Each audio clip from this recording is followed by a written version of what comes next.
Oke lah C, seperti biasa sebelum kita masuk ke openingnya, aku mau bacain dulu lah komentar tergege di video sebelumnya.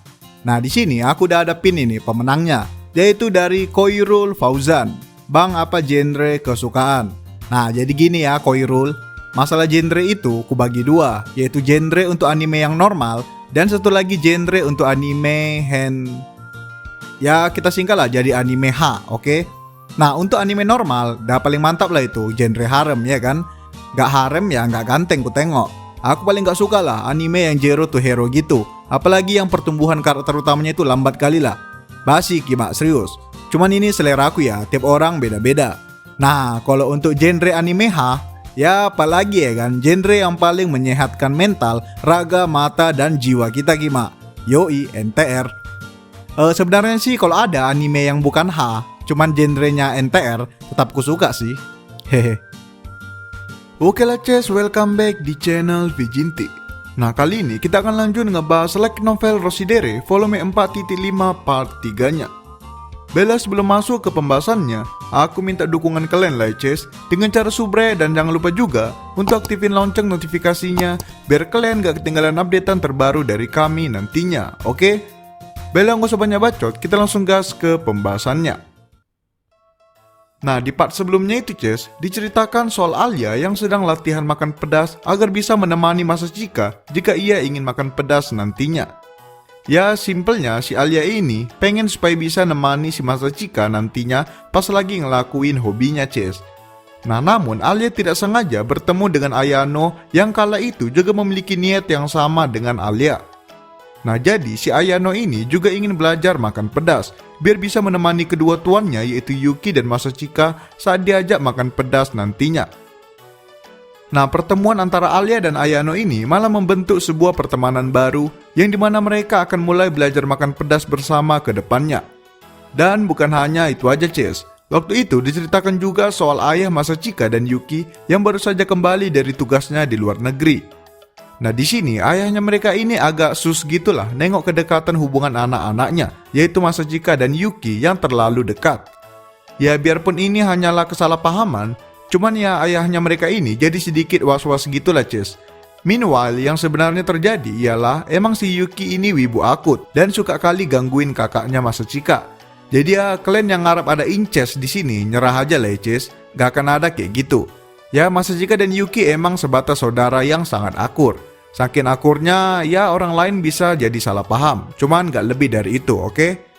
Bella itulah ringkasan singkat mengenai apa yang terjadi di part sebelumnya. Sekarang kita akan masuk ke chapter berikutnya.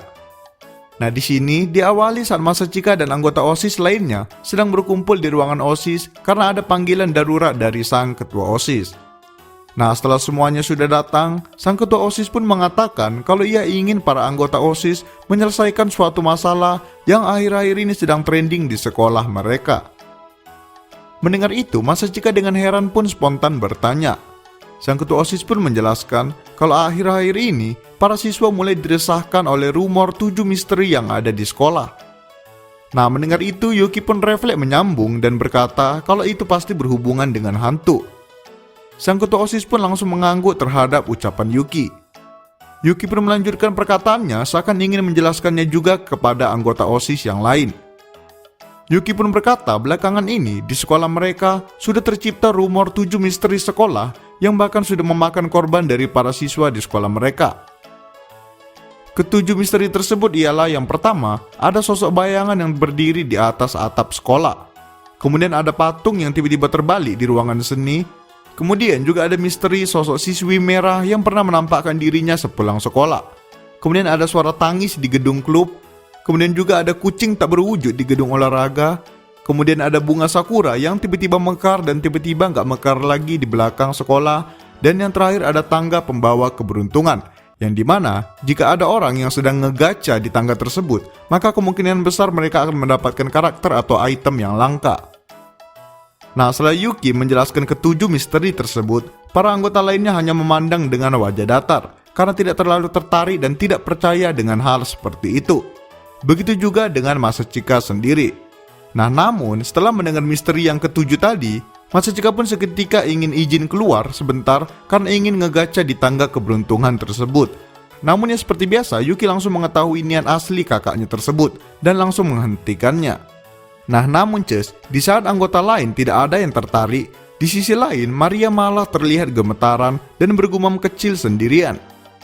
Melihat itu, Chisaki pun langsung bertanya apakah Maria ketakutan. Maria pun dengan wajah pucat langsung menyesali dirinya yang sudah mendengar ketujuh misteri tersebut, karena sekarang ia jadi takut jalan di sekitar sekolah sendirian.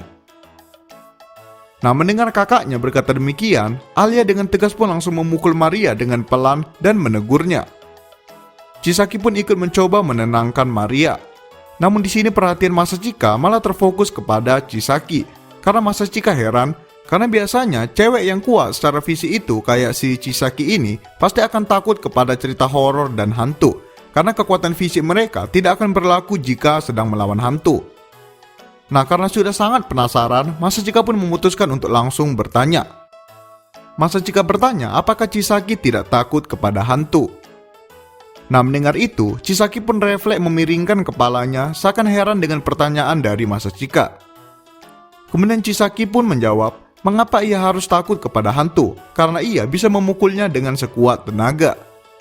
Nah mendengar itu, Masachika pun seketika menyesal karena sudah bertanya, karena ia tidak menyangka kalau Chisaki akan sepolos itu, sampai tidak mengetahui fakta kalau hantu itu kebal akan serangan fisik. Masachika pun seketika tertawa kecil dalam hati melihat kepolosan senpainya tersebut.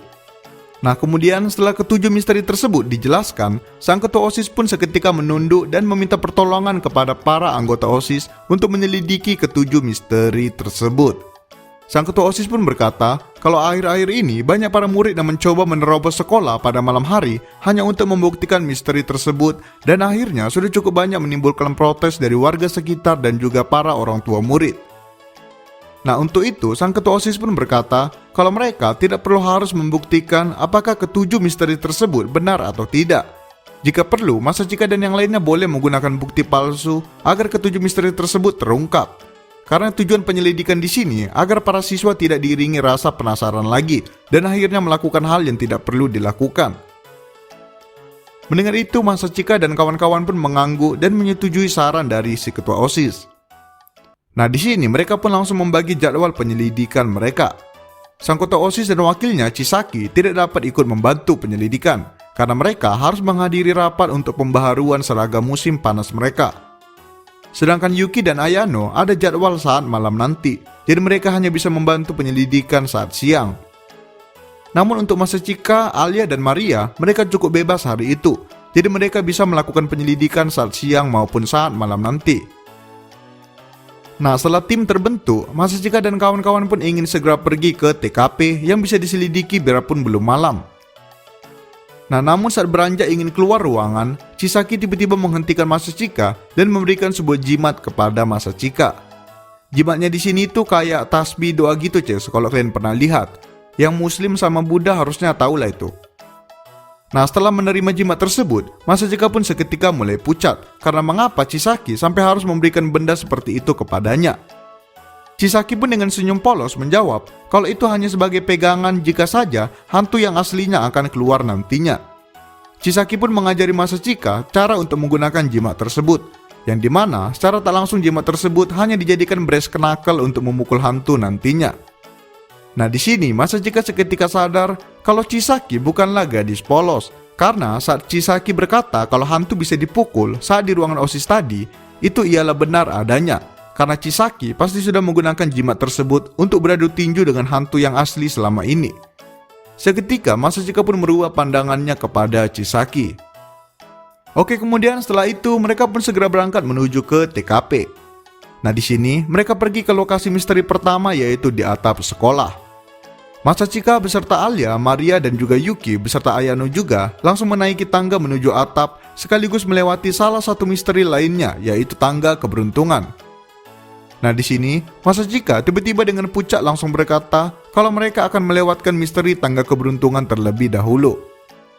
Namun Alia dengan cepat langsung memotong dan berkata kalau Masachika sudah membuktikan kebenaran dari misteri tangga keberuntungan yang ada di depan mereka sekarang.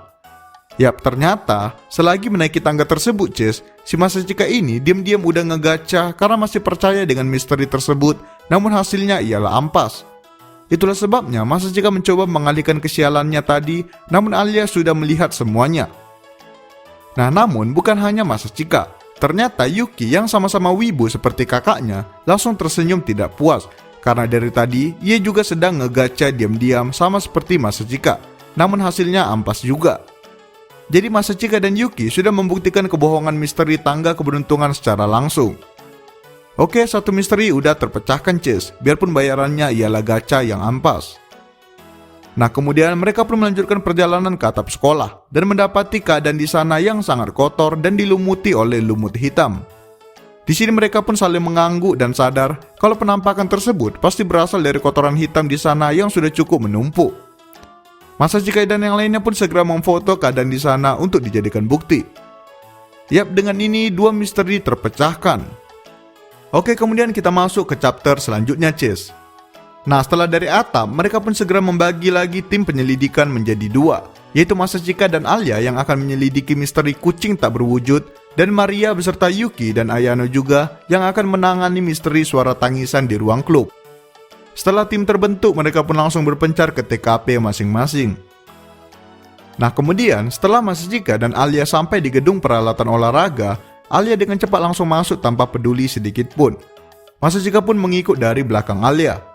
Nah, kemudian sesampainya di dalam, Alia tiba-tiba terhenti karena mendengar suara seekor kucing yang cukup pelan. Namun karena ada suara berisik dari luar gedung, pendengaran Alia jadi sedikit terganggu. Alia pun langsung menyuruh Masachika untuk menutup pintu agar ia bisa fokus mendengar. Masachika pun hanya menurut dan menutup pintu gedung tersebut. Nah, setelah tertutup, Alia malah sama sekali tidak bisa mendengar suara apapun. Seketika, Alia mendesak kesal karena ia hampir saja menemukan sumber dari suara tersebut. Nah, karena sudah gagal, Masachika pun mencoba menenangkan Alia dan ingin membuka pintunya lagi. Namun, yap, kalian pasti udah hafal lah situasi kayak gini, Cis. Pintu dari gedung tersebut tidak terbuka, seperti ada yang sengaja mengunci dari luar. Nah, menyadari itu, Masachika pun langsung tahu siapa pelakunya, dan kebetulan juga, sang pelaku langsung memberikan pesan kepada Masachika. Yap, tak lain dan tak bukan pelakunya ialah adiknya sendiri, yaitu Yuki. Di sini Yuki memberikan pesan kepada Masachika kalau ia sengaja mengunci Masachika agar ia bisa melakukan sesuatu kepada Alia di ruangan gelap tersebut secara berdua. Melihat itu, Masachika pun seketika berteriak dalam hati melihat kejahilan adiknya tersebut.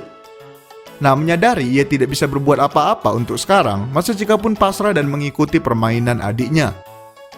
Alia di sini menatap Masachika dengan heran, namun Masachika menolak untuk menjawab kalau ini semua ialah perbuatan adiknya sendiri. Nah, karena Masachika tidak ingin fokus kepada hal-hal jorok tentang Alia, Masachika pun memutuskan untuk fokus kepada penyelidikan mereka. Masachika pun langsung menyuruh Alia untuk mulai mencari secara manual dari mana asal suara kucing tadi. Alia pun mengangguk dan mereka mulai mencari. Nah, karena ruangan tersebut tertutup dari segala arah, Masachika dan Alia pun mulai merasa gerah dan berkeringat. Nah, di sini Masachika pun memutuskan untuk melepaskan blazernya dan hanya menggunakan kaos saja. Namun Masachika tak menyangka kalau Alia juga ikut melepaskan blazernya dan hanya menggunakan kemejanya saja. Yap, seharusnya pemandangan tersebut ialah normal. Namun Masachika merasa sangat erotis jika Alia yang menggunakannya. Masachika pun berusaha keras mengalihkan pandangannya dan tetap fokus kepada penyelidikan mereka. Nah, tak lama kemudian, tiba-tiba Masachika dan Alia mendengar suara kucing lagi. Kali ini, Masachika menyadari kalau sumber suara tersebut berasal dari rak atas. Masachika pun langsung memanjat rak tersebut menggunakan tangga dan melihat sesosok kucing hitam yang sedang berdiri di situ. Masachika pun langsung menginfokan apa yang ia lihat kepada Alia dan langsung hendak memfotonya untuk dijadikan bukti. Namun kucing tersebut langsung lari ke balik kardus di dekatnya dan langsung menghilang. Masachika pun langsung menggeser kardus tersebut dan melihat kalau ada lubang yang cukup besar di situ. Masachika pun menyimpulkan kalau dari situlah jalan keluar masuk kucing tadi, sekaligus membuktikan kalau misteri kucing tak berwujud itu ialah hoaks. Masachika pun hendak turun dan memberitahu Alia, namun saat Masachika berbalik badan, ia langsung disambut oleh pemandangan yang sangat wow lah, Ces. Kalian lihat sendiri aja lah ini, hehe. Yap, karena keringatan ditambah adanya sinar matahari dari lubang tadi, baju seragam Alia pun seketika tembus pandang. Menyadari itu, Masachika pun langsung memerah dan langsung turun dari rak tanpa melirik ke arah Alia sedikit pun. Nah, awalnya Masachika tidak ingin memperdulikan hal tersebut. Namun ia sadar kalau semua ini juga pasti sudah diperhitungkan oleh adiknya Yuki.